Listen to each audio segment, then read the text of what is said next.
Hello everyone, this is Priya Mishra and welcome to JR college. तो कैसे हो गाइस? आई होप सो मजे में होंगे और बहुत बढ़िया तरीके से पढ़ाई चल रहा होगा। चलिए, सो आज हम कंटिन्यू करेंगे हमारे chapter number 2 11th standard IT का। सो स्टार्ट करते हैं सेकंड चैप्टर हमारा। सो सेकंड चैप्टर का ये है लेक्चर नंबर 2।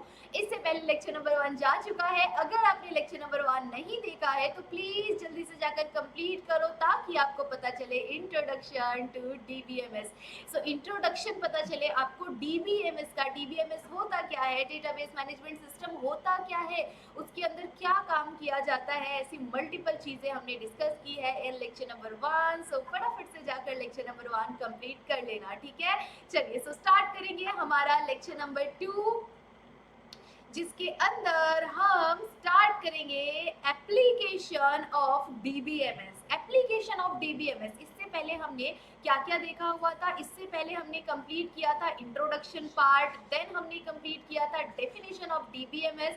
डेटाबेस का डेफिनेशन होता क्या है, डेटाबेस एग्जैक्टली होता क्या है, वो भी हमने डिस्कस कर लिया है in previous lecture. Data and information का डिफरेंस बिटवीन भी हमने देखा हुआ है कि डेटा हम किसे कहते हैं, इंफॉर्मेशन हम किसे कहते हैं। अगर आपको याद होगा तो कमेंट में जरूर से बताना, मैंने एक एग्जांपल भी बताया था आपको, है ना। चलिए, सो स्टार्ट करेंगे। और उसके बाद नेक्स्ट हमने देखा था database management system. Database management system के बारे में देखा था एंड किस किस प्लेटफॉर्म के ऊपर हम इस सिस्टम को वर्क कर सकते हैं, डेटाबेस के ऊपर हम काम कर सकते हैं। कौन कौन से एग्जाम्पल्स भी मैंने आप लोगों को बताया हुआ था कि माई एसक्यूएल के ऊपर कर सकते हैं, ओरेकल के ऊपर कर सकते हैं, पोस्ट एसक्यूएल के ऊपर कर सकते हैं, ठीक है। सो ये चीज़ों को डाउनलोड करना भी मैं आपको सिखाऊंगी और प्रैक्टिकल भी हम परफॉर्म करेंगे। जब हमारा ये थियोरेटिकल पार्ट कंप्लीट हो जाएगा तो हम प्रैक्टिकल की तरफ मूव करेंगे। ओके, चलिए आगे बढ़ेंगे आज के टॉपिक की तरफ, जो कि है application of DBMS. Application of DBMS, DBMS कहाँ कहाँ पर अप्लाई होता है उस चीज़ के ऊपर ध्यान देना है।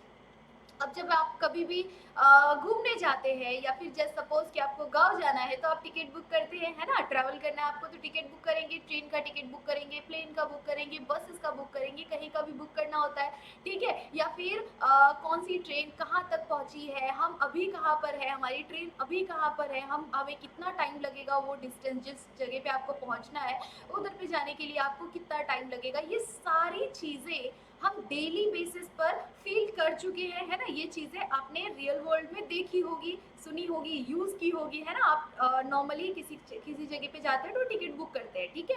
तो आपको ये भी देखना होता है कि ये टिकट अवेलेबल है कि नहीं, इस डेट को अवेलेबल है कि नहीं, ठीक है। तो ये सारी चीज़ें जो है वो आपको पता कैसे चलती है, किसकी वजह से पता चलती है, ये सारी चीज़ें आपको डेटाबेसेस की वजह से पता चलती है कि डेटाबेसेस स्टोर की हुई होती है उसके अंदर और डेटा कंटिन्यूअसली ऑटोमेटिकली अपडेट होता रहता है। अगर वो अपडेट नहीं होगा तो आपको पुराने दिनों का डेटा मिलेगा, ठीक है।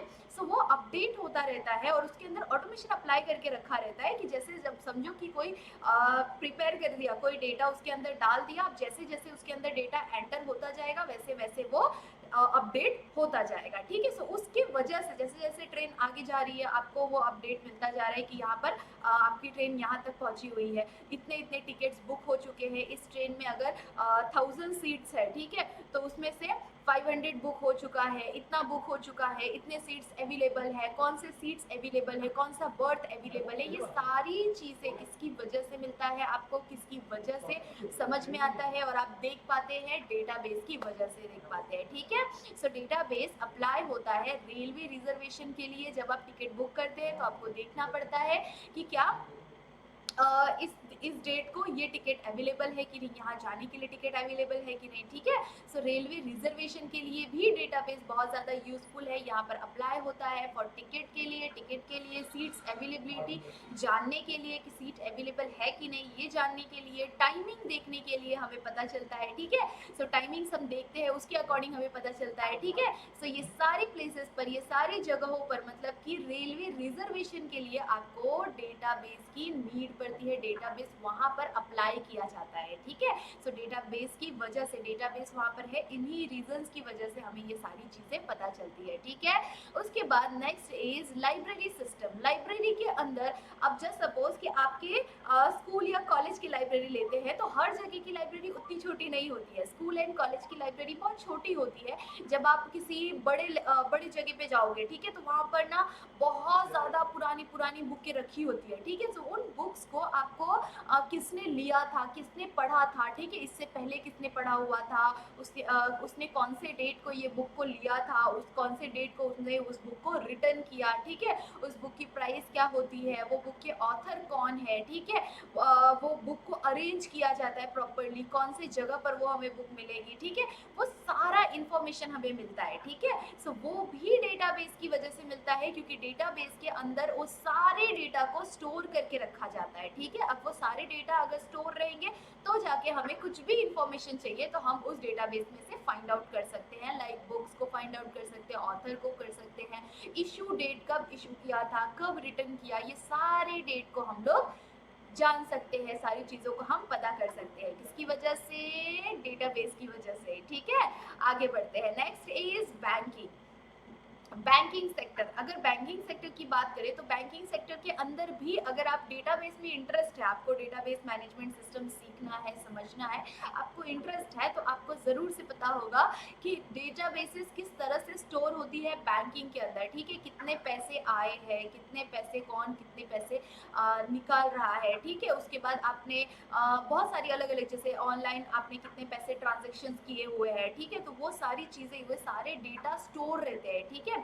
सो डिपॉजिट कितना आपने किया है उसके अंदर, अकाउंट के डिटेल्स आपके कौन से पर्सन का है, ठीक है, जैसे सपोज कि आपके साथ कुछ फ्रॉड होने वाला है, ठीक है, तो उस टाइम पर भी वो सारे जो स्टोर डेटा है उसकी हेल्प से आपको पता चल सकता है, वो जो बैंक के लोग हैं वो आपकी हेल्प कर सकते हैं, ठीक है। सो ये डेटाबेस मैनेजमेंट सिस्टम की वजह से ही बैंक के अंदर जो डेटा है वो भी मैनेज होता है, ठीक है।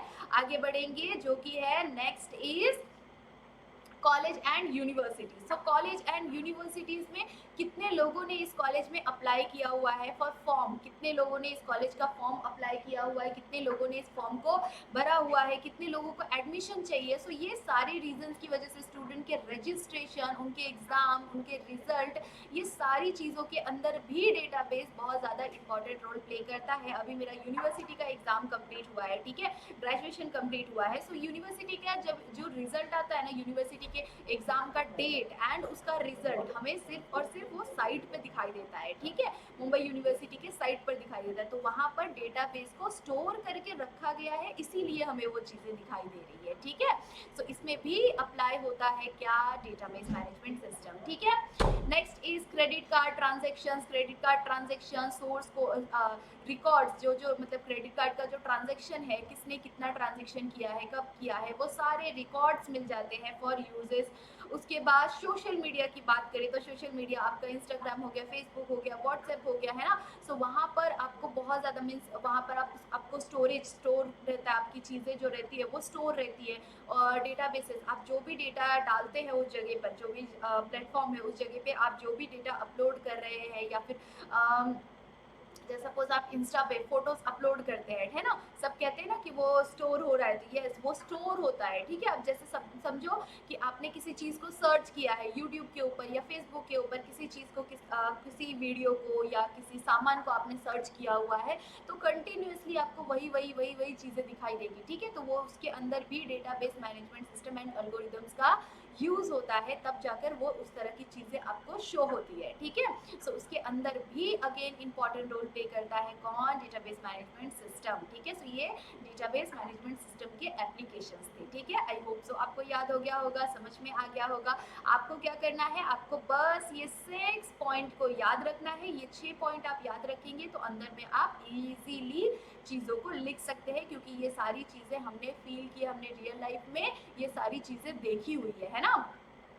तो ये सारी चीज़ें आपको ऑलरेडी पता है, ओके। आगे बढ़ेंगे नेक्स्ट टॉपिक की तरफ। Next topic is advantage of database management system. DBMS के एडवांटेज क्या क्या हो सकते हैं, ठीक है। डेटाबेस को स्टोर करके रखने करने का एडवांटेज क्या क्या हो सकता है।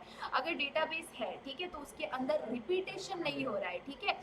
डीबीएमएस का बेनिफिट ये है कि यहाँ पर क्या होता है, रिड्यूस डेटा रिडंडेंसी, ठीक है। डेटा की रिडंडेंसी को ये क्या कर देता है, रिड्यूस करता जा रहा है, मतलब कि नो डुप्लीकेट रिकॉर्ड्स उसके अंदर नहीं आते हैं, ठीक है। सेकेंड इज डेटा शेयरिंग, ठीक है। Data sharing, multiple users can access at a same time, multiple users क्या कर सकते हैं, एक्सेस कर सकते हैं सेम डेटा को एट अ सेम टाइम, ठीक है। सो इससे क्या हो जाता है, डेटा शेयरिंग अच्छी होती है, ठीक है। डेटा इंटीग्रिटी, ठीक है, डेटा इंटीग्रिटी में भी ये हेल्पफुल होता है, डेटा इंटीग्रिटी के लिए भी ये यूज होता है। Ensure accuracy and a consistency of a data, ये क्या करता है, क्या करता है, एक्यूरेसी एंड कंसिस्टेंसी को मेंटेन करके रखता है। Next is data security, next क्या है, डेटा सिक्योरिटी, डेटा की सिक्योरिटी में भी बहुत ज़्यादा हेल्पफुल होता है ये। Only authorise people can access with a user name and password, अगर आपके पास यूजर नेम एंड पासवर्ड है तो ही जाकर आप क्या कर सकते हैं, एक्सेस कर सकते हैं उसके अंदर, ठीक है। Then next is privacy, privacy के लिए भी बहुत ज़्यादा ज़रूरी है, डीबीएमएस प्राइवेसी में भी बहुत अच्छा है। डिफरेंट एक्सेस लेवल होता है उसके अंदर, आपने यूजर नेम एंटर कर दिया, पासवर्ड एंटर कर दिया, ठीक है। सो ऐसे इस तरह के अलग अलग लेवल्स होते हैं। In social media only friends can see, जो कंटेंट आपने जो भी प्रोवाइड किया है वो चीज़ें सिर्फ आपके फ्रेंड्स देख सकते हैं, ऐसा आप उसके अंदर अप्लाई कर सकते हैं, ठीक है। जैसे सपोज कि आपने इंस्टाग्राम सभी यूज़ करते होंगे, है ना। सो इंस्टाग्राम में आपको कुछ भी ऐसा अपलोड करना है जो आपको कुछ लोगों को नहीं दिखाना है, ठीक है। तो आप क्या करेंगे, क्लोज फ्रेंड वाला बना सकते हैं ना। सो क्लोज फ्रेंड बना सकते हैं, उसके अंदर आप क्या कर देंगे, उन्हीं पीपल को ऐड करेंगे एंड देन वहाँ पर जब आप स्टोरी करेंगे, अपलोड करेंगे स्टोरी, तो वहाँ पर क्या होगा, वो सिर्फ और सिर्फ आपके क्लोज फ्रेंड्स को दिखाई देगा, है ना। सो इस तरह की चीज़ें आपको मिलती है, ठीक है।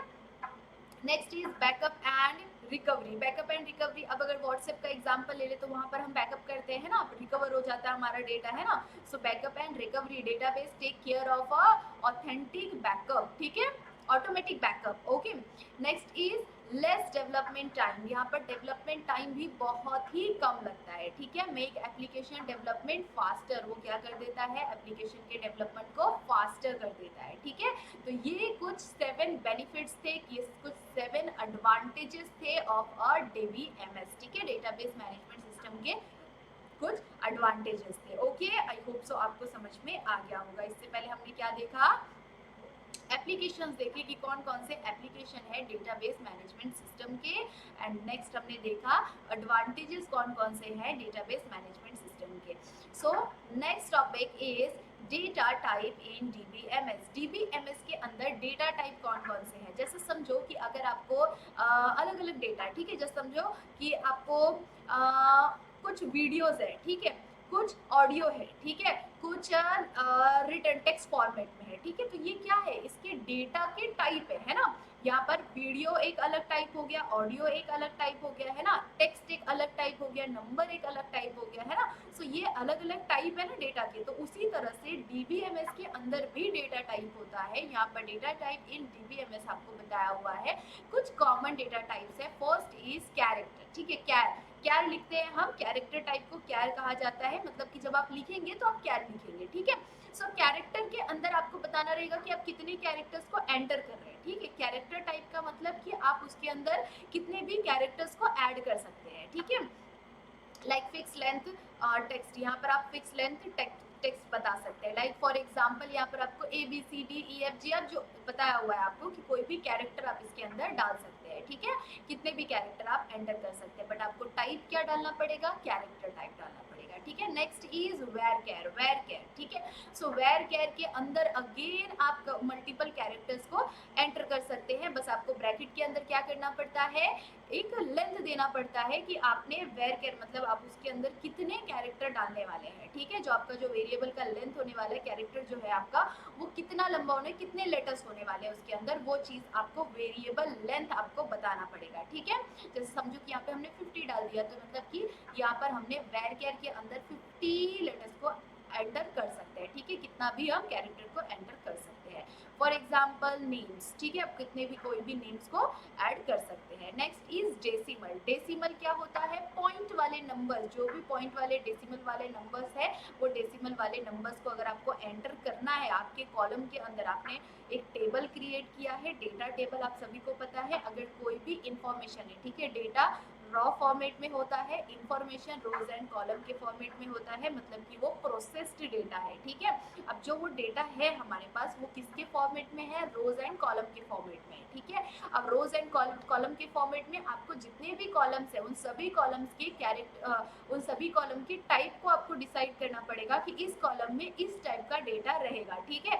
किसी में डेसिमल वाले डेटा रहेंगे, किसी में वेरकेर वाले डेटा रहेंगे, किसी में कैरेक्टर वाले डेटा रहेंगे, किसी में इंटीजर डेटा रहेंगे, ठीक है, किसी में डेट फॉर्मेट के डेटा रहेंगे, किसी में टाइम फॉर्मेट का डेटा रहेगा, ठीक है, सिर्फ टाइम टाइप का डेटा रहेगा, है ना। सो ये अलग अलग डेटा के टाइप है कि अलग अलग कॉलम्स के अंदर किस तरह के डेटा मुझे डालने हैं, ठीक है। अब जैसे इसमें से मैंने आप लोगों को बताया कैरेक्टर टाइप का होगा, वेरकेर टाइप का होगा, डेसिमल टाइप का होगा। तो डेसिमल टाइप का जो अगर डेटा आपने क्रिएट कर दिया डेटाबेस के अंदर, तो उस टाइम पर क्या कर सकते हैं आप? सिर्फ जो नंबर वाले जो डेटा है उसे आप आराम से इजीली नंबर के साथ में जो पॉइंट है, ठीक है, डेसिमल वाले जो डेटा है वो आप सारे नंबर्स को उसके अंदर डाल सकते हैं। फिर इंटीजर के अंदर होल नंबर सिर्फ डाल सकते हैं, पॉइंट वाले नहीं डाल सकते, ठीक है।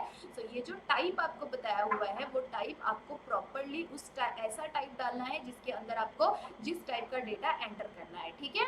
Next is time, date and time. Date and time के अंदर अगेन आप डेट के अंदर इस तरह से डेटा को स्टोर कर सकते हैं, पहले आप डेट, मंथ एंड ईयर, ठीक है, इस तरह के डेटा को आप इजीली उसके अंदर डाल सकते हैं, ठीक है, एंटर कर सकते हैं। टाइम के अंदर आप H hours, minute and second, इस तरह से डेटा को उसके अंदर आप एंटर कर सकते हैं, ठीक है, आपके कॉलम के अंदर एंटर कर सकते हैं, ठीक है। तो बट सबसे पहले आपको क्या करना पड़ेगा? कॉलम की टाइप को डिसाइड करना पड़ेगा कि मतलब इस कॉलम के अंदर किस टाइप का डेटा जाने वाला है, ठीक है। सो ये चीज कंपलसरी आपको करना पड़ता है। कंपलसरी इट मीन्स आपको करना ही पड़ता है जब भी आप डेटाबेस को क्रिएट करते हैं, ठीक है।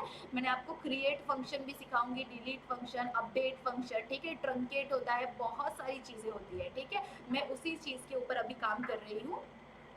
सो इस चीज़ के अंदर आप बहुत वास्ट है, अगर आप सीखने जाएंगे तो बहुत वास्ट है, बट आपके पोर्शन के हिसाब से मैं चीज़ें सिखाने वाली हूँ। सो इसीलिए यहाँ पर हमने ये अलग अलग टाइप के डेटा को देखा हुआ है। इसके अलावा भी बहुत सारे अलग अलग टाइप के डेटा होते हैं, बट ये कॉमनली मेनली ये इस तरह के डेटा को हम यूज़ करते हैं, डेटा के टाइप को यूज़ करते हैं, ठीक है। सो डेसिमल के अंदर अगर आपको कोई भी, जैसे सपोज कि आपने एंटर किया है किसी एग्जाम के अंदर, किसी स्कूल के डेटा को आप एंटर कर रहे हैं, ठीक है, तो उसके अंदर आप क्या क्या एंटर करेंगे, किस तरह से टेबल क्रिएट करेंगे?